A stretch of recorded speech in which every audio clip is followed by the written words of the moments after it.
concept. Money is treated as a commodity in and of itself. Today, in every economy of the world, regardless of the social system they claim, money is pursued for the sake of money and nothing else. The underlying idea, which was mysteriously qualified by Adam Smith with his religious declaration of the invisible head, is that the narrow, self-interested pursuit of this fictional commodity somehow magically manifests human and social well-being and progress.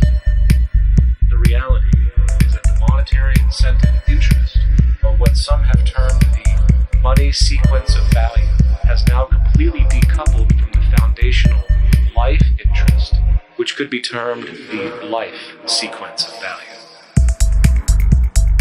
You have to create problems to create profit.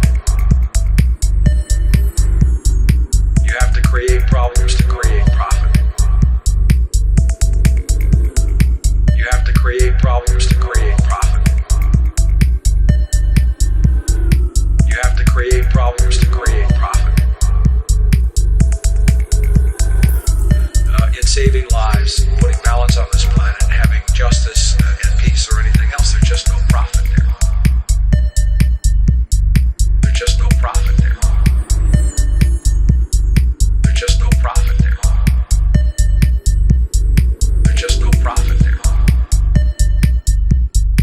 We have now roughly 2 million people incarcerated in this country, and of those, many of them are in prisons run by private corporations. Corrections Corporation of America, Wackenham, who trade their stock on Wall Street based upon how many people are in jail. Now that's sickness, but that is a reflection of what this economic paradigm calls for.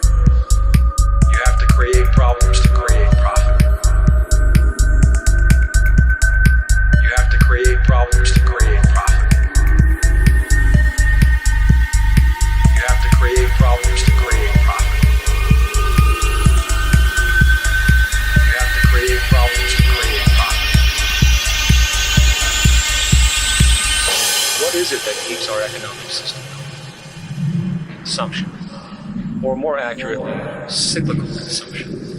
When we break down the foundation of classic market economics, we are left with a pattern of monetary exchange that simply cannot be allowed to stop or even substantially slowed if the society as we know it is to remain operational. There are three main actors on the economic stage: the employee, the employer, and the consumer. The employee sells labor to the employer for income. The employer sells its production services and hence goods to the consumer for income. And the consumer, of course, is simply another role of the employer and employee, spending back into the system to enable the cyclical consumption to continue. In other words, the global market system is based on the assumption that there will always be enough product demand in society to move enough money around at a rate which can keep the consumption process going. And the faster the rate of consumption, the more so-called economic growth is assumed, and so the machine goes. The American dream is based on rampant consumerism. It is based upon the fact that mainstream media, and especially commercial advertising, all corporations who need this infinite growth, have convinced us or brainwashed most people in America, and hence the world, that we have to have X number of material possessions and the possibility of gaining infinitely more material possessions in order to be happy. That's just not true.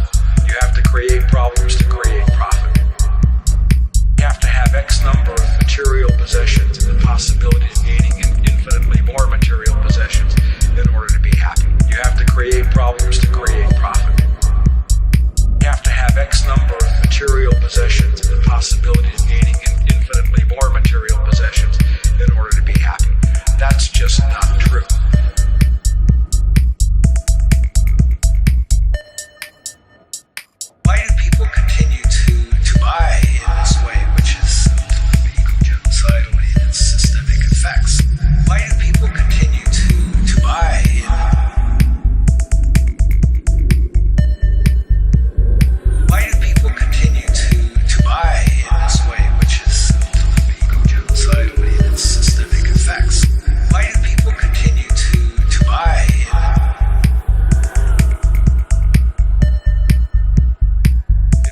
proof to how malleable human thought is and how easily conditioned and guided people can become based on the nature of their environmental stimulus and what it reinforces, the world of commercial advertising is the proof. If there is any proof to how malleable human thought is and how easily conditioned and guided people can become based on the nature of their environmental stimulus and what it reinforces, the world of commercial advertising is the proof. Most corporations now spend more money on advertising than the actual process of product creation itself.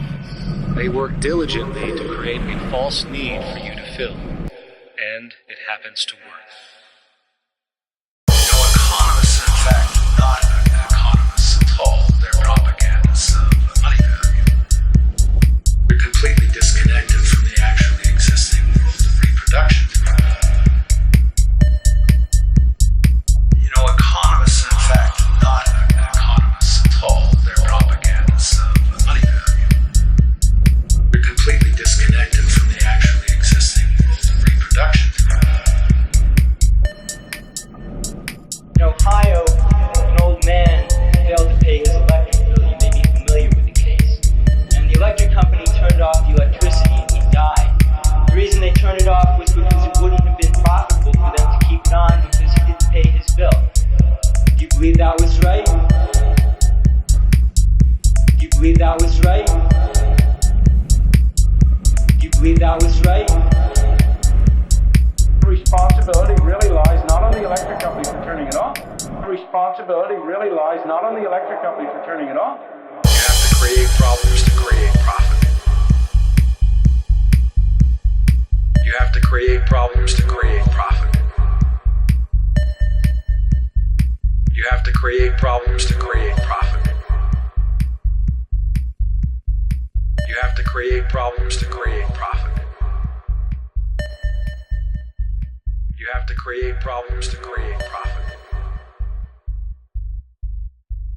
You have to create problems to create profit.